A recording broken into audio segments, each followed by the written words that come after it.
With summer now in full swing, we've started seeing signs of stability returning to Metro Vancouver's real estate market.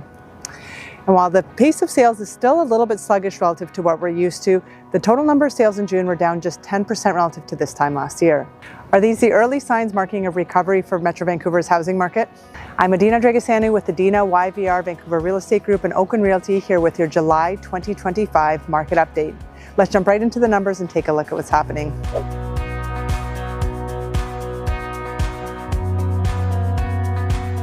In the month of June, we had just under 2,200 home sales registered on the MLS in Metro Vancouver.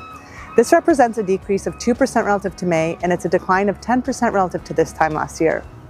Looking at it relative to the 10-year sales average for the month of June, we're 26% below that average. Looking at this by property type, we see that for detached homes, we had 657 home sales, and this is a 5% decrease relative to this time last year. For attached townhomes and duplexes, we had 473 homes sold, and this represents an increase of 4% relative to this time last year. And for condo apartments, we had 1,040 homes sold on the MLS in June, and this represents a decline of 16.5% relative to this time last year. A notable segment and submarket to watch in the next few months will be the detached home sales on the Westside and Eastside of Vancouver.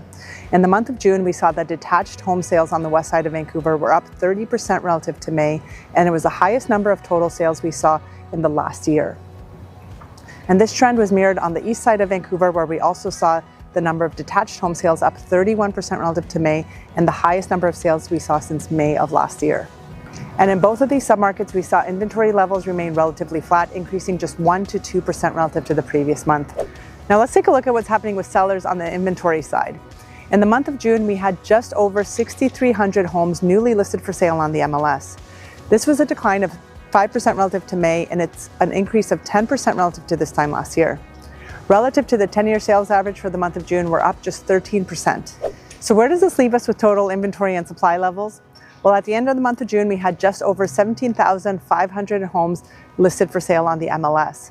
This is an increase of 3% relative to the previous month. It's up 24% relative to this time last year, and it's up 44% relative to the 10-year sales average for the month of June. So buyers still have a lot of selection to choose from in the market. So to sum it up, in the month of June, we saw buyers becoming a little bit more active while sellers became a little bit less active. Yet there's still a lot of inventory that's accumulated on the market, so buyers still have a lot of selection. So what exactly does this mean for prices? To understand how this is going to impact prices, we want to look at the leading indicator, which is the sales to active listings ratio. And if you've been watching these videos, you recall that's simply the number of sales that we've had in a given month divided by the active listings left over at the end of that month. And this ratio gives us a ratio between our demand and our supply, and it shows us if we're in the buyer's market territory or seller's market territory. When this ratio is below 12% for a sustained period of time, we're in buyer's market territory and prices are typically on their way down. When this ratio is above 20% for a sustained period of time, we're in seller's market territory and prices are typically on their way up. And anything between 12 to 20%, we're in balanced market territory and prices typically stabilize. In the month of June, we were at 12.8%, so right in balanced market territory, but edging closer towards buyer's market territory.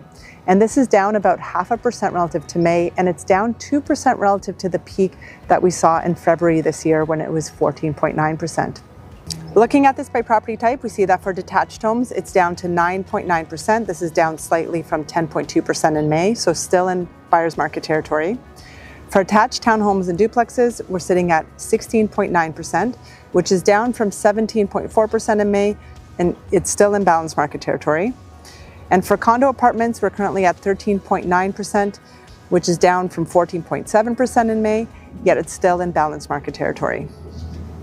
So let's take a look at prices. The HPI composite benchmark price for all property types in the month of June was $1,173,000.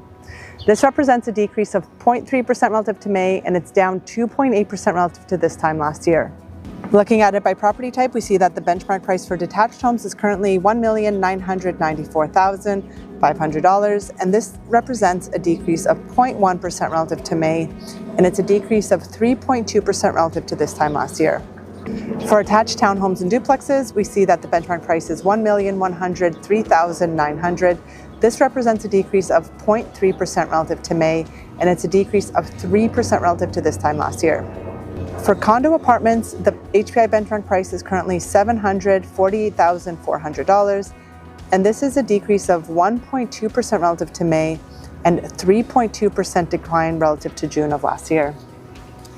So what do we expect to see from here? Well, it's hard to know for sure, but what we're seeing is that we had a fairly strong June, and typically as we enter the summer months in July, August, we start seeing sales activity slowing down.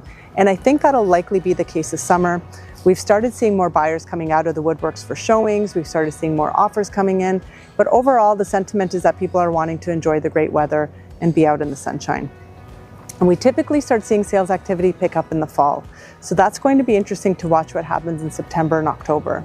With this increase in buyer demand, we've even had a few multiple offer scenarios in the month of June.